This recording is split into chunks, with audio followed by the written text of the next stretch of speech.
많은 언론에서는 전쟁이 제기됐다라고 하는데 전쟁 재개라기보다는 애초부터 휴전이 성립하지 않았던 것에 가깝다라고 판단을 합니다. MOU 양국이 맺었던 그 MOU가 정확히 20여일 만에 완전히 무력화가 됐다라고 봐도 되고요. 원인 제공이 과연 이란의 유조선 공격 때문인지 아니면 미국의 이란 원유 거래 제재 때문인지 그 순서는 뭐 논쟁의 여지가 있지만 명확한 것은 어느 쪽이든 휴전의 전제 구조였던 경제적 유인과 군사적 자제 라는 양쪽의 조건의 등가성이 사실은 성립하기 굉장히 취약했던 구조였다라는 것이 이번에 드러났다라고 봐야죠. 이번 미국의 공격 재개에서 제가 굉장히 흥미롭게 보는 건 이 무인정의 투입입니다.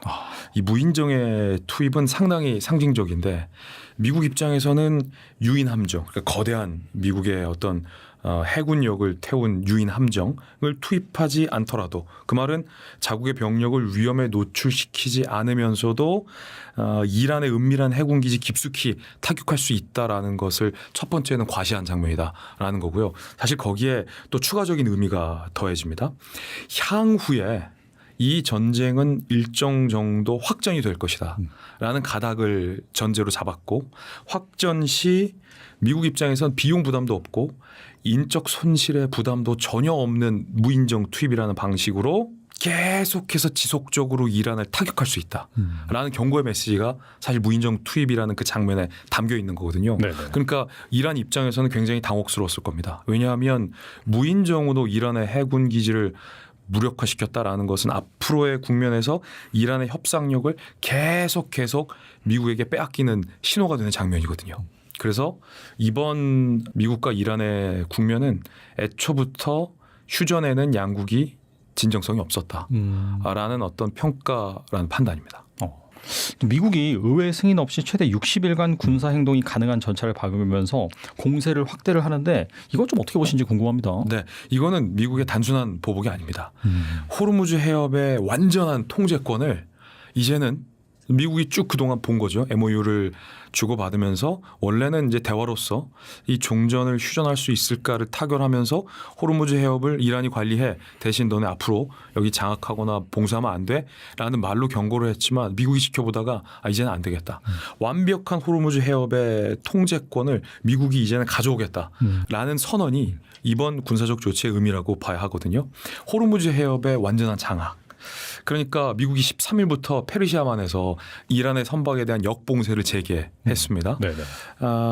호르무즈 개방을 보장하겠다라고 거의 전 세계에 미군이 포효를 하는 그런 장면이 이번에 나왔거든요. 굉장히 저는 인상적으로 봤는데 세계 에너지의 동맹이 사실은 호르무즈 해협이잖아요.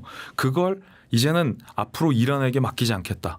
이란의 손아귀에서 완전히 미국이 뺏어와서 앞으로 호르무즈 해협에서 미군이 상시적으로 통항자 그러니까 통항 보장자의 역할을 미군이 하겠다라는 일종의 어떤 선전포고라는 거죠. 흥미로운 부분은 미국의 내부 정치와도 이게 다 있습니다. 미국의 공화당 내부에서도 이 호르무즈 해협이 불안해지니까 다시 이제 유가가 뛰기 시작한 거예요. 기름값 인상, 휘발유값 인상, 유가 인상 문제 때문에 굉장히 정치적으로 부담스럽다라는 고민들이 공화당 내부에서도 막 터져 나오는 거예요. 그 장면을 보면서 트럼프 대통령은 아마도 이런 판단을 했을 겁니다. 이게 호르무즈 해협을 그냥 좋은 게 좋은 걸로 이란과 적절히 타협해서 두면 안 되겠구나. 분명히 이란은 다시 호르무즈 해협 봉쇄를 언제든지 꺼내줄 수 있다라는 것을 트럼프 대통령이 깨달았다는 거죠. 그래서 이번 참에 통제된 어느 정도의 확전으로 호르무즈 해협에서 이란의 방해 가능성을 완전히 제거하는 것이 유가도 안정시킬 수 있고 내부 정치도 안정시킬 수 있는 유일한 길이다라는 판단을 트럼프 대통령이 했을 가능성이 큰 거죠. 여기를 어정쩡하게 놔뒀다가는 또다시 유가가 튀고 국내 정치에 부담이 튀고 이란 사태가 끝나지 않는 사태가 계속 도돌이 될 수 있다라는 어떤 그런 판단인 거죠. 결국 지금 이 공격은 60일간으로 한정이 되어 있는 공격입니다. 의회 승인 없이 미 행정부가 할 수 있는 대외 공습이 기간이 60일이거든요. 그런데 이걸 저는 이렇게 해석합니다. 미국 행정부 입장에선 이미 이 전쟁을 어느 정도 다시 확전하겠다라는 결정을 다 내려놓은 상황인 거죠. 그 상태에서 대규모 공세를 의회에 개입 없이 지속하기 위한 어떤 법적인 엄호로 활용을 하고 있다라는 측면으로 봐야 되고요. 그리고 이번 공세의 실질적인 목적은 매우 구체적으로 세 가지다. 첫 번째는 호르무즈 해협에서의 완전한 통제권을 미국이 장악하는 것, 뺏어오는 것. 두 번째, 이란이 상성을 공격할 수 있는 물리적인 능력을 완전히 제거하는 것. 그리고 세 번째, 이로써 유가 안정을 통해서 국내의 정치적인 리스크를 제거하겠다. 중간선거 전에. 이 세 가지 목표로 트럼프 대통령과 미 행정부가 이런 결정을 내렸다라고 보는 게 합리적인 판단입니다. 또 미국은 이란 서부 국경의 지상군 시설과 이 방어 거점을 집중적으로 공격을 하고 있는데 미국이 협상을 통한 종전보다 이란계 쿠르드 무장 세력을 활용한 지상전과 지도부 제거를 통해 이란 정권까지 교체하는 그런 시도하는 움직임으로도 볼 수 있을까요? 네, 일각에서는 야 이번 참에 아예 지상군을 들여보내는 건 아니냐, 뭐 남은 게 지상군 투입 카드밖에 없다라는 사실 관측하는 국제 전문가들도 꽤 있어요. 네. 그런데 사실 저는 그렇게 보진 않습니다. 지상군을 통한 이란의 어떤 레짐 체인지, 정권 교체 시도는 이미 미국에게는 좌절된 카드라고 보는 게 저의 판단이거든요. 이미 시리아 사례에서 미국에게 협조했다가 버림받았다라고 느끼는 쿠르드 세력이 지금 굉장히 신중한 태도를 보이고 있습니다. 첫 번째. 두 번째는 그 이란을 둘러싸 있는 산맥이 자그로스 산맥입니다. 우리 달란트 투자를 보고 계신 구독자님들은 네이버나 구글에 자그로스 산맥이라고 한번 쳐보십시오. 엄청 험준한 이 산악과 산맥 지역이 이란의 국경선을 뺑 둘러싸고 있습니다. 이게 호르무즈 해협까지 이어지거든요. 근데 이 지형적인, 그러니까 이 자그로스 산맥을 이 돌파하는 일이 사실 굉장히 좀 어렵다라는 거죠. 그리고 이란과 인접해 있는 이라크를 통해서 이 지상군이 들어가려면 이 보급로를 확보해야 되는데 이라크와 미국과의 관계도 사실은 원만치 않다. 그 여러 측면에서 현실적인 어려움이 굉장히 많다는 거예요. 그래서 많은 국제 전문가들은 미국이 만약에 지상군을 투입할 때 필요한 지상군의 병력이 한 수십만 명이다라고 예측하는데 저는 앞서 말했던 이 세 가지 조건, 다시 말해서 쿠르드 세력의 어떤 우유부단함, 자그로스 산맥, 그다음에 이라크를 통해서 여의치 않음, 저는 수십만 갖고도 지상군 투입은 부족할 수 있다라고 판단해요. 그래서 애초부터 이 옵션은 미국이 아예 회피해 왔다, 테이블에서 치워놨다라고 보는 게 좀 합리적이고요. 핵심은 통행세인 것 같아요. 통행세. 그러니까 지금의 해상 봉쇄, 그다음에 무인정 투입, 그리고 이란의 해상 레이더 기지의 어떤 파괴는 이란을 점령하거나 아니면 이란을 물리적으로 통제하거나 정권을 직접 무너뜨리려는 그런 시도로 보는 게 아니라 이란이 호르무즈 해협에서 앞으로 영원히 통행세를 강제할 물리적 능력을 아예 제거하겠다라는 데 목적이 맞춰져 있다라고 보는 거죠. 왜냐하면 이란에게 남은 유일한 카드는 사실은 호르무즈 카드밖에 이제는 안 남았거든요. 또 미국은 이란 선박에 대한 호르무즈 해협 봉쇄를 예고했고 이란도 유조선과 바레인, 쿠웨이트 등 영내 미군 시설을 공격하면서 양측 보복이 다시 격화되고 있습니다. 이번 충돌이 이 이란과 미국을 넘어서 이 걸프 국가들까지 번질 가능성은 좀 어떻게 보세요? 제가 이 이란 전쟁과 관련해서 걸프 국가들의 반응을 굉장히 흥미롭게 관찰하고 있거든요. 저는 이렇게 표현을 합니다. 네. 현재 이 주변 걸프 국가들의 태도는 이란으로부터 피해자이자 굉장히 마지못한 미국의 동참자. 두 가지 지위를 동시에 갖고 있는데 이란으로부터의 피해국이지만 미국의 마지못해 동참하는 동참자이다라는 거죠. 예를 들어 사우디와 아랍에미리트 같은 경우엔 전쟁 초기에는 미국과 이란 전쟁에 일절 개입을 하지 않았습니다. 그러다 이란이 보복을 사우디와 사실은 아랍에미리트에게 보복 공격을 가했죠. 그러자 참다가 이들 국가가 뭐라고 얘기했냐면 인내는 무한하지 않다. 라면 이제 입장을 바꿨어요. 네. 지금도 바레인이나 쿠웨이트를 향해서 이란이 무차별적인 보복 공격을 하고 있습니다. 그렇기 때문에 이 주변 걸프 국가들은 계속해서 이란 사태를 방관할 수만은 없는 상황에 처해 있다라는 거죠. 하지만 이들은 여전히 이란과의 전면전을 상당히 부담스러워합니다. 지금 이 걸프 국가들의 처한 상황을 저희 사회과학에서는 이렇게 얘기합니다. 강대국 동맹의 구조적 딜레마에 갇혀 있다는 거예요. 무슨 말이냐면 미국 편에 서면 이란의 타깃이 됩니다. 그렇죠. 네. 그렇다고 이 전쟁을 수수방관하면 경제적, 안보적인 피해를 걸프 국가들이 고스란히 받게 되는 굉장히 딜레마적인 구조에 처해 있다는 거죠. 그런데 여기서 더 흥미로운 장면은 따로 있습니다. 일부 걸프 국가, 사우디 같은 국가 같은 경우는 지난 MOU 체결 과정을 굉장히 못마땅했어요. 그러니까 네네. 이번 이란 전쟁의 조기 종식에 사우디는 강하게 반대를 해왔습니다. 그 이유는 이런 얘기들이 사우디에서 나와요. 만약에 협상만으로 말로만 이렇게 전쟁을 끝나버리면 호르무즈 해협 통제권을 포함해서 이 걸프권 전체의 숨통을 영원히 이란이 쥐게 된다라는 불만과 두려움이 사우디에서 터져 나왔다는 거죠. 근데 그럼에도 불구하고 이 걸프 국가들이 지상군을 투입해서 이란과 전면전으로 확대할 거냐? 라는 데선 전 좀 부정적으로 봅니다.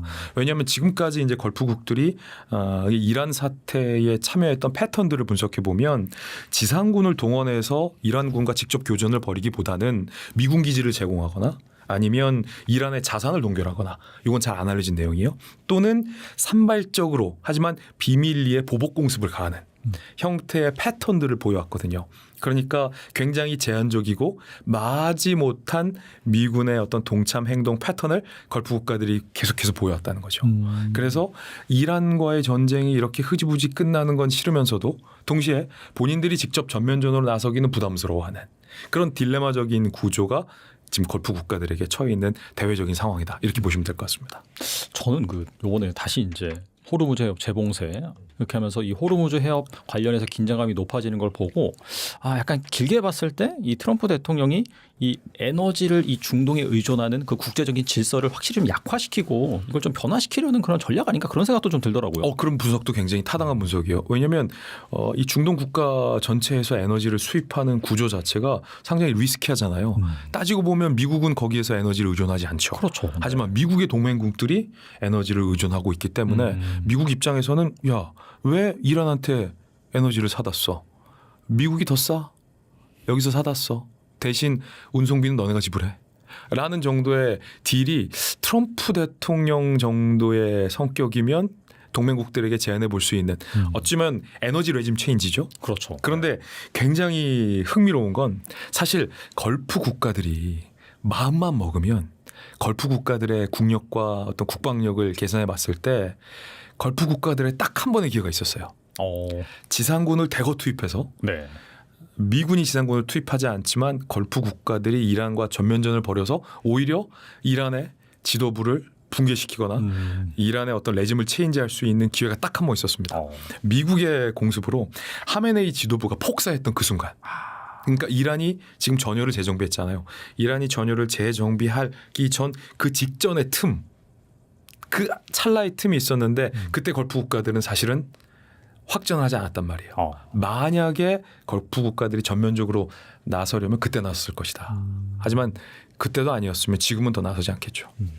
예, 우선 이슬람아바드 협정이라고 해서 그 이제 미국과 이란 간에는 MOU가 체결이 돼가지고 60일간 휴전이 진행이 됐죠. 근데 그 협정 자체는 MOU 양해각서 형식이기 때문에 굉장히 불안정하고 또 내용이 모호해서 위태위태했었습니다. 그러던 과정에서 이번에 그 갈등이 벌어진 거는 미국과 이란 간에 원래 있었던 핵 문제가 아니에요. 핵 문제는 이번에 말도 안 나옵니다. 호르무즈 해협 문제입니다. 네. 호르무즈 해협 문제로 이게 갈등이 벌어지는데 미국은 휴전 기간에 그 카타르라든가 바레인이라든가 이런 쿠웨이트 같은 자기네 친한 나라의 유조선이나 상선들을 호르무즈 해협을 통과시키는 비밀 작전을 계속 시도해 왔습니다. 그러니까 이란 혁명 수비대가 호르무즈 해협을 장악하고 있는데 다 통제할 수 있을까?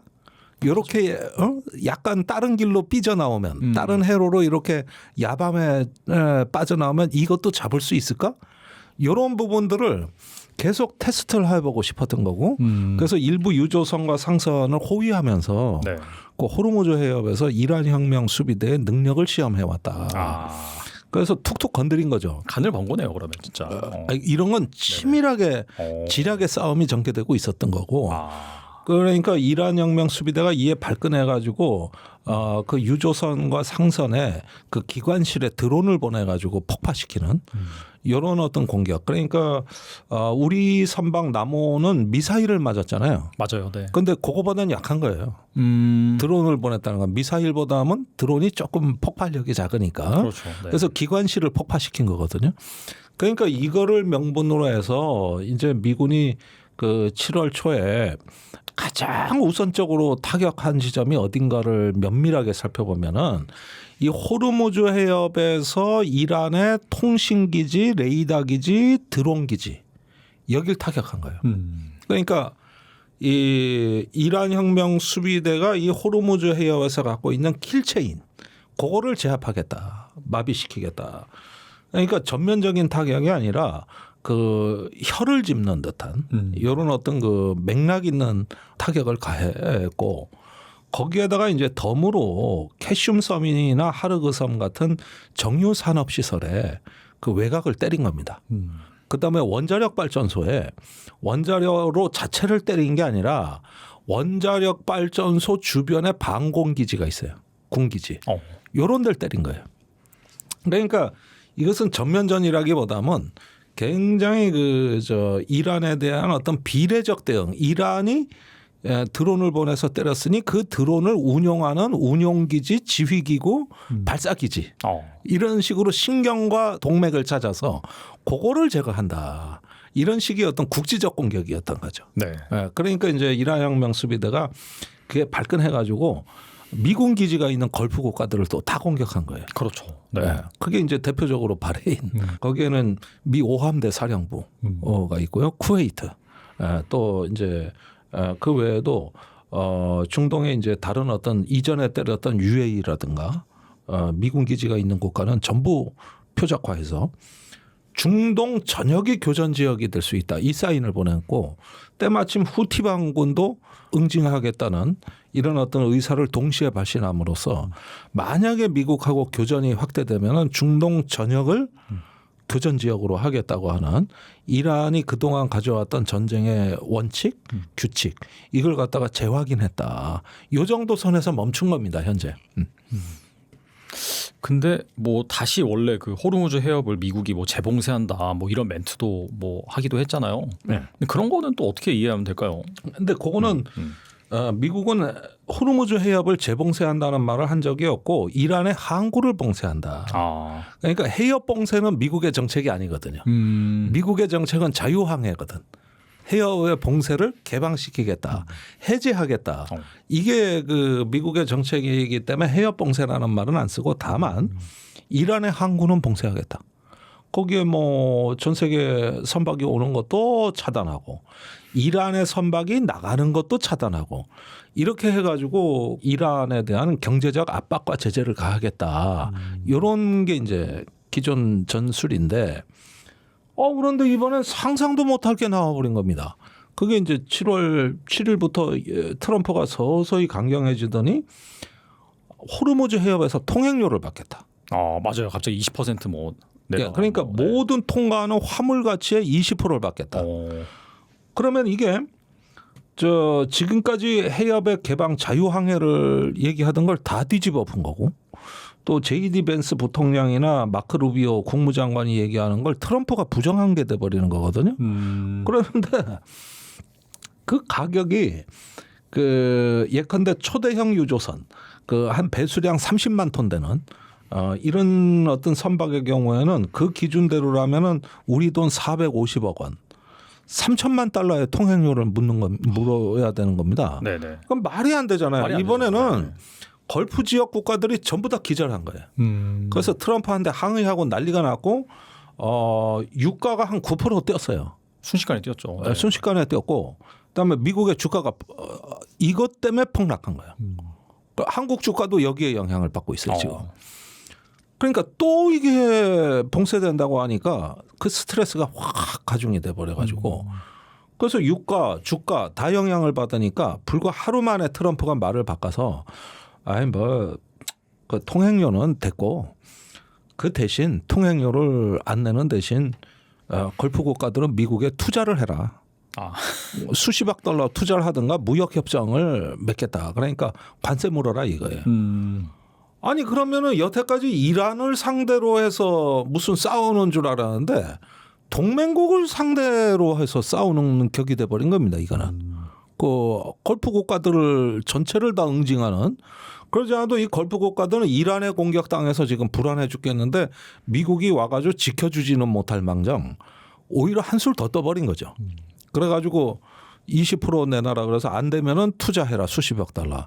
그 원래 미국하고 다 친한 나라들이런데 이런 얘기를 또 하니까 이제는 완전히 감당하지 못할 사태가 되는 건데 이래가지고 트럼프의 본심이 드러난 거는 새로운 전쟁을 원한다기보다는 이렇게 자꾸 위기를 들었다 놨다 함으로써 어떤 그 또 다른 거래를 성사시킬 수도 있겠다 하는 이런 어떤 그 계산법이 드러났고 그 상대가 이제는 이란이 아니라 걸프의 동맹국이라는 거. 이게 기가 막힌 현실입니다. 현재 상황에서.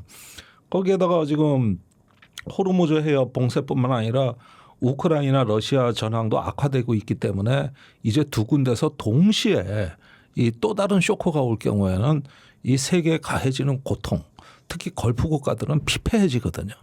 그렇게 되니까 이 트럼프 말로 인한 스트레스에 이만저만 고통스러운 게 아니고 거기에다가 이제 미국의 중간 선거를 앞두고 트럼프는 자꾸 이런 것들을 활용한단 말이죠. 그렇게 되니까 내부의 보수 세력 결집을 위해서 자꾸 어떤 이란의 악마성, 어떤 그 적대 의식을 고취해서 미국 내 지지 세력을 결집하려는 경향도 있고요. 그리고 트럼프의 이런 좌충우동 극단적 언사 뒤에는 트럼프 특유의 그 감성적 혼란이 엿보이는데 이게 참 조심스러운 얘기긴 합니다만은 7월 초에 호메이니 장례식 때 이란 군중이 뭐 수백만 명이 모여가지고 트럼프 죽여라를 외쳤어요. 킬더 트럼프 이래버리니까 이게 전 세계에 그냥 언론을 타고 다 퍼지고 거기에다가 트럼프를 살해하려고 한다. 암살하려고 한다. 이런 첩보를 모사드가 이스라엘 정보기관이죠. 트럼프한테 제공한 겁니다. 그러니까 나토 정상회의 출국하던 7월 7일 날 모사드가 트럼프 당신 암살한대 이렇게 고자질하는 식으로 얘기하니까 여기에 크게 자극을 받아가지고 대통령 전용기를 바꿔 타는 일이 발생했어요. 안전 때문에. 그러니까 이 이후로 트럼프가 내가 이란의 암살 대상 1호다. 이걸 스스로 밝히면서 굉장히 그 이란에 대한 극단적인 언사가 쏟아져 나오기 시작했거든요. 그 다음에 통행료 얘기가 나온 거고.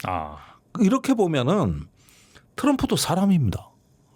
아무리 내가 뭐 미국 대통령이 어쩌고 저쩌고 한다 하더라도 어디선가 밤낮 나를 죽이는 꿈만 꾸는 나라가 있고 어디서 테러가 벌어질지 모르고 벌써 암살 시도를 몇 번 당한 대통령이거든요. 맞아요. 네. 대선 때부터 해가지고. 아니 총알도 피해간 사나이 아닙니까? 그러니까 우리가 모르는 그 이 감성적 취약점이 저는 있다고 봐요. 스트레스가 있겠네요, 확실히. 네. 네. 그러니까 그 뒤로 갑자기 이야기가 극단화되면서 이란은 쓰레기 같은 존재, 벌레만도 못한 존재, 양해각서는 애시당초 시험 테스트용이었다. 나 그거 지킬 생각 없다. 그러면서 오늘도 때리고 내일도 때릴 거다. 이런 말들이 막 쉬지 않고 쏟아져 나오는데 제가 딱 면밀히 이런 걸 다 귀담아 들어보면은 몹시 흥분한 상태 아니냐. 이게 그래서 일관성이 없죠. 맥락이 없고 막 동요하는 모습이 보이는 굉장히 그게 위험한 상태라고 보는 거예요. 결과적으로 이 양해각서를 체결할 때 사실 그 대부분의 그런 평가 기관이 이란한테 유리한 그런 계약이었다. 사실 그렇게 해서 어떻게든 그 트럼프가 중간 선거를 앞두고 빨리 이 이슈를 마무리 지어서 유가를 떨어뜨린 다음에 좀 중간 선거 유리하게 가져가는 그런 프레임이 아니겠느냐 했는데 갑작스럽게 다시 뒤집어진 그런 배경에는 방금 말씀하신 이 감성적인 스트레스 플러스 약간 걸프 국가를 대상으로 오히려 약간 좀 딜을 하려는 그런 목적이 있다. 그렇게 볼 수가 있겠네요. 그렇죠. 거기서부터 꼬인 건데 여기서 이 양해각서에 대한 트럼프의 가장 잘못된 판단. 일단 이란에 대한 또 하나의 판단 착오가 있었던 겁니다. 그러니까 그 양해각서에 보면은 이란이 60일간 석유를 팔 수 있게 돼 있어요. 맞아요. 네네. 예, 그렇게 해서 이 기간에 돈을 벌 수 있다. 그런데 그 돈의 맛에 취해서 이 달콤한 돈의 맛 때문에 휴전을 어떻게든 지키고 연장하려고 할 거다. 이렇게 예측한 거야. 이란을 볼 때 이란의 이제 강경주의자보다는 협상파들, 온건파들이 득세할 거다. 아니 돈이 들어온다는데. 그다음에 동결 자산도 해제해 줄 것처럼 양해각서에 얘기하고 있단 말이에요. 결국 그러면 이란은 이제 협상하다고 애걸복걸 할 수밖에 없다. 이게 트럼프 판단착오입니다. 이란은 그렇지 않았어요. 오히려 호메이니 장례식 이후에 정반대로 돌아선 거거든요. 그러니까 고분고분해질 줄 알았는데 그런데 이제 저렇게 막 그 국가 전체가 어떤 감정적인 적개심으로 끌어오르고 내가 암살 대상이라 그러고 이러는 데서 갖게 되는 어떤 굴욕감 내지는 어떤 그 흔들림이 있었다. 이런 게 지금 그 중동판에 또 다른 변수로 등장했다고 볼 수가 있고 실제로 이란은 강경파한테 완전히 넘어갔습니다. 아. 그 장례식 때 그 아그라치 외무부 장관은 네네. 군중들 돌팔매 세례를 피해서 아예 나타나질 못했고, 아, 그랬어요. 오. 예, 이란 대통령 베즈데데프 네, 대통령은 네. 아예 안 나타났습니다. 그 군중들한테 맞아 죽을까봐. 오. 실제 그런 거예요. 오.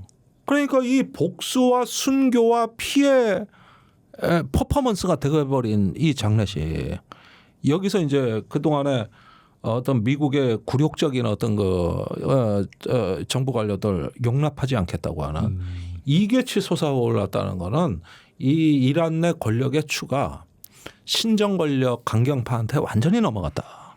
예. 이런 부분들이 이제 향후에 굉장히 어려운 장벽이 됐고 이걸 또 이스라엘이 이용해서 트럼프의 귀에다 속삭인 거죠.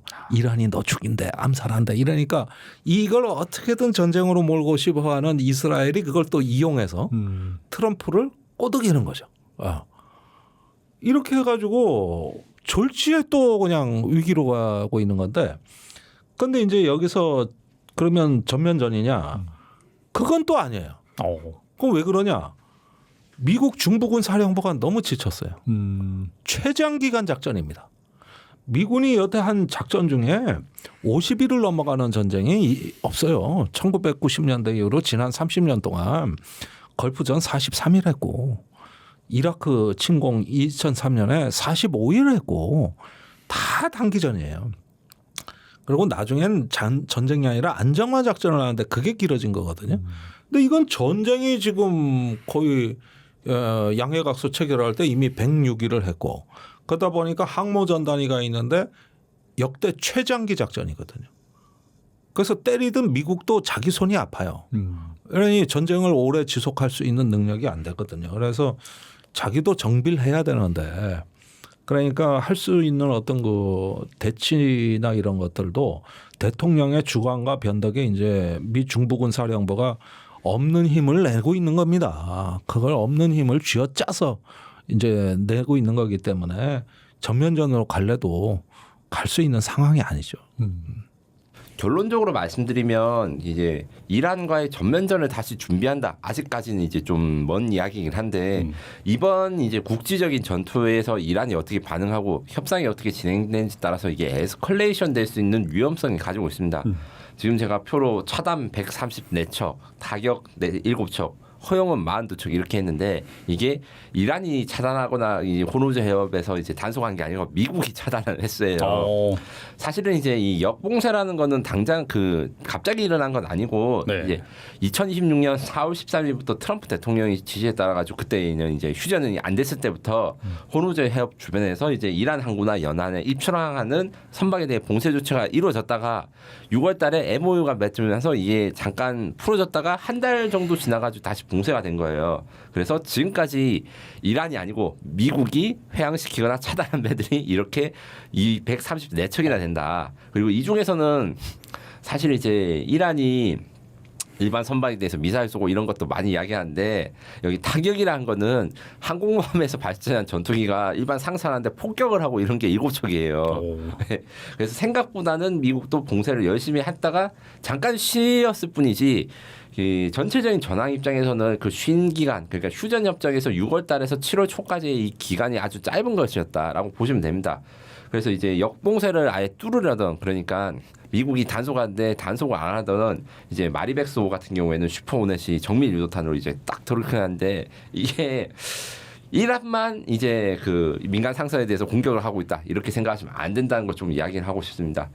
그리고 이제 이란은 그러면 놀고 있냐? 놀고 있는 것은 아니죠. 이란 역시 이제 공격을 계속 하고 있고 이거에 대한 보복으로 그러니까 미국 입장에서는 이란 쪽에서는 이제 봉쇄를 완전히 하고 자국 그러니까 아랍에미레이트와 사우디 쪽 영해는 이제 통과하라고 하는데 이란은 또 반대로 가 있으니까 여기에 대해서 서로 간의 보복 그러니까 서로 어떤 루트를 차지하는 것인가에 대한 싸움이 계속되고 있다라고 볼 수 있습니다. 그래서 지금 미국에서 다시 이제 그 10,000명 투입했다 뭐 이러면서 이제 공격했다는 것들은 이제 이란 남부 아샬루에 그러니까 정유 시설이 있는 근데 이제 규모가 굉장히 크다고 합니다. 그리고 부쉐르 이거는 이제 상업용 원자력 발전소 저번에 그 전쟁이 시작됐을 때 농축원하면 핵시설 공격한다는 다른 겁니다. 여기는 이제 발전을 하는 원자력 발전소 그리고 반달 아셰스, 시라크, 캐슘성 등 몇 번 제가 이제 이란에 대해서 공습에 대해서 말씀드렸을 때 익숙하실지 모르겠는데 자주 공습하던 지명도 있어요. 여기에 대해서 다시 타격을 했다. 그럼 공습 규모는 어느 정도 되냐? 옛날에 그러니까 한창 우리 전쟁이 시작됐을 때는 이제 한 번에 하루에 한 100대 이상을 비행기가 폭격을 했다 이렇게 이야기하는데 그 정도는 아니다. 하지만 이미 타격된 데에서 남은 것을 더 타격하는 방식으로 지루어지기 때문에 이게 조금 이제 이란 입장에서는 타격이 있다. 왜냐하면 복구 작업이 지연되고 있으니까 인프라에 이런 걸로 할 수 있고. 그러면 이제 MOU가 파기된 게 사실상 공식적으로 된 상태에서 어떻게 될 것이냐?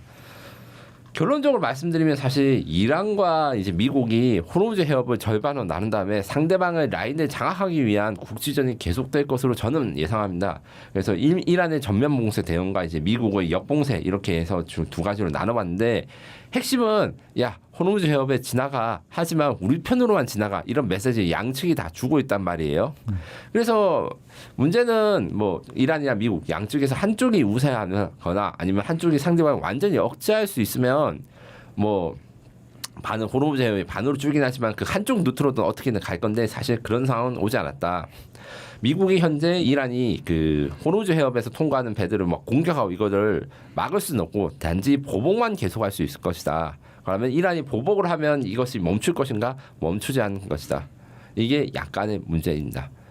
대신에 이게 전면전으로 갈 것인가? 요거는 사실은 제가 보기에는 조금은 더 지켜봐야 된다. 왜냐하면 제가 계속 정리를 했을 때 이란은 공격하는 미사일을 아껴야 된다. 지금은 이제 전면전 상황이 아니기 때문에 전면전 상황이 왔을 때를 대비해서 만약에 이란의 미사일이 한 3,000발 정도 있다면 한 1,000발 정도만 쏘고 말아야 되고 나머지는 채워야 된다. 이런 거 이야기 한번 드린 적 있고 미국 입장에서는 공격용 미사일은 충분하다. 그러니까 폭격을 하기 위한 유도폭탄 이런 것들은 충분하기 때문에 공습은 계속할 수 있는데 문제는 이란 미사일을 방어할 수 있는 방어 미사일이 아랍 국가, 사우디아라비아라든가 쿠웨이트, 뭐 이라크, 뭐 아랍에미레이트 이런 데서 부족하니까 이 사람들이 그러니까 이 아랍 국가들이 미국한테 전면전을 좀 말리고 있는 상황이다. 이렇게 정리를 해줄 겁니다. 이 구도가 현재도 그대로 있다라고 생각하시면 되고 핵심은 그럼 미국 트럼프 정부가 아랍 국가들의 피해를 감수하고 어느 정도 큰 규모의 공격을 할 것인가 요게 대해서가 문제고 그리고 이란이 이걸 다 알고 있기 때문에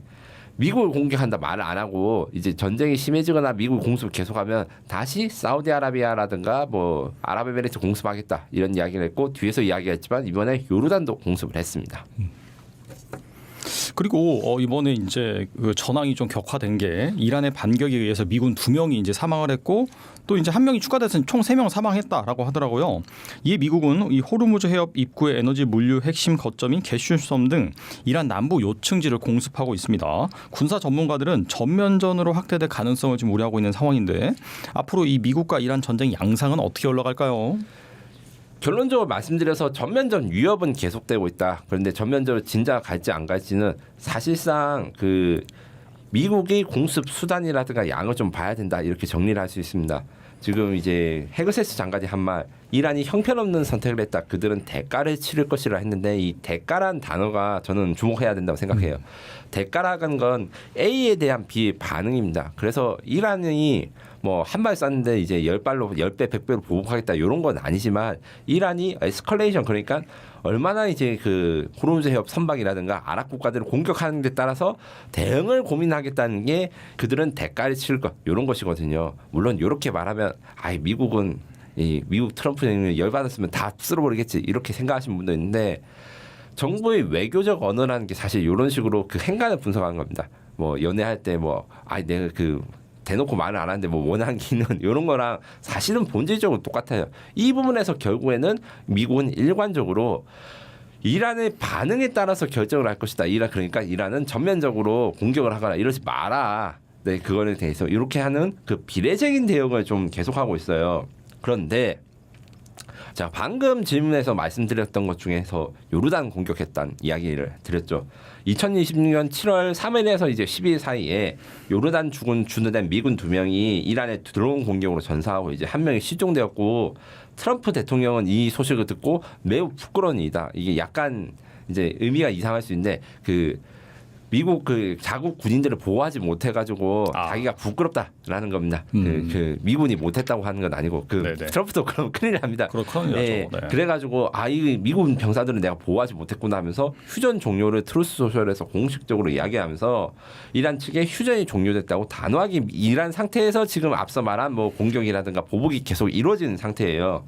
그리고 이제 쿠웨이트, 카타르, 바레인에 대해서 다시 공격이 이루어지고 있는데 이런 것 같은 경우에는 이제 쿠웨이트 발전소와 담수화 시설을 공격했다라는 거는 이것도 이제 이란 입장에서는 비례적인 대응이에요. 1번 질문에서 제가 무슨 말씀을 드렸죠? 그 이란의 에너지 인프라, 뭐 석유 인프라, 발전소, 그래서 생활 인프라든가 산업에 타격을 주는 시설을 했다.